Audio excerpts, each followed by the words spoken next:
I would necessarily have.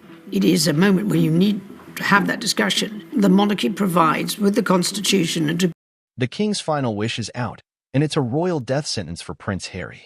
In a moment that has left the entire monarchy reeling, Princess Anne has just revealed a sealed letter from King Charles, his last and most ruthless decree.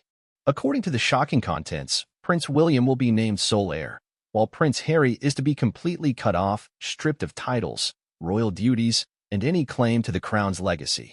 Insiders say Charles's exact words were, "He chose his path. Let him walk it without the crown." Why did Charles make such a brutal decision? What does this mean for the future of the monarchy and Harry's already strained relationship with the firm? Stay tuned, because this revelation changes everything.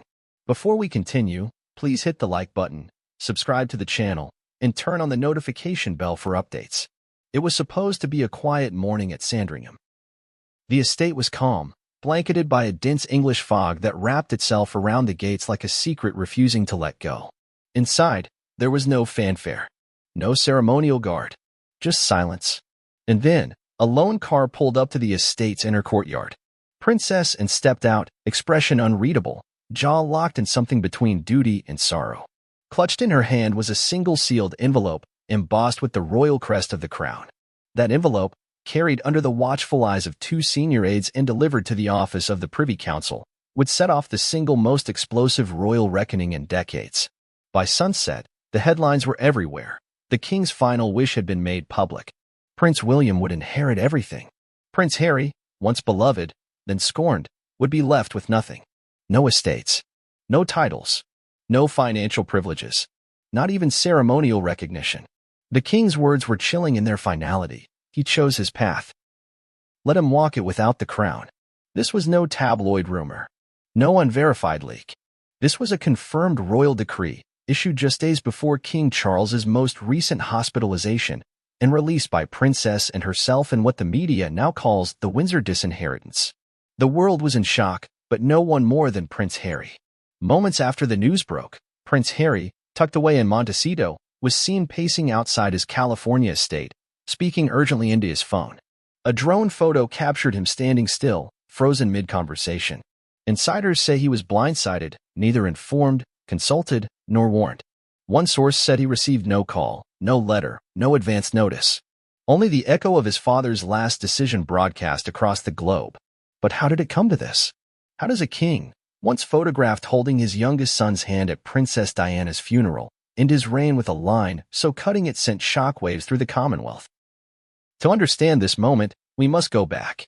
Not to the wedding, not to the Oprah interview, but further, to the fault lines that have long existed in the House of Windsor, fault lines that widen with every televised confession, every Netflix special, every book deal, every late-night joke.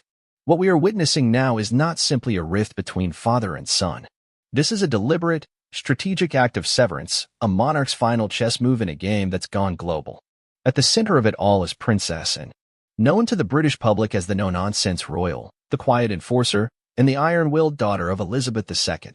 And yet, in a twist few saw coming, she emerged not only as the messenger of the king's decree but as its defender. She stood before the cameras, eyes glassy but tone resolute, and read aloud her brother's final written command. There was no falter in her voice, no moment of hesitation. If there was internal conflict, she buried it beneath decades of royal training and duty. "I deliver this," she said, "on behalf of His Majesty, who has chosen to secure the future of the crown with clarity and conviction." The crown had spoken, and with it, the fate of its most controversial son was sealed. This wasn't just about money. This was about history, about bloodlines, about legacy, and more than anything, it was about control. In the monarchy, power isn't always loud. It's not always shouted. Sometimes it is whispered, pinned in a private study in the late hours of the night, and released in a single sheet of royal stationery. The document reportedly contains 3 main points. First, that Prince William shall inherit the Duchy of Cornwall and all associated properties without contest. Second, that Prince Harry shall not be entitled to any further disbursements, lands, or privileges tied to the crown. And third, that the royal household shall no longer recognize the Sussex lineage in matters of ceremonial or constitutional relevance. The decision was approved by the king's private legal advisors and witnessed by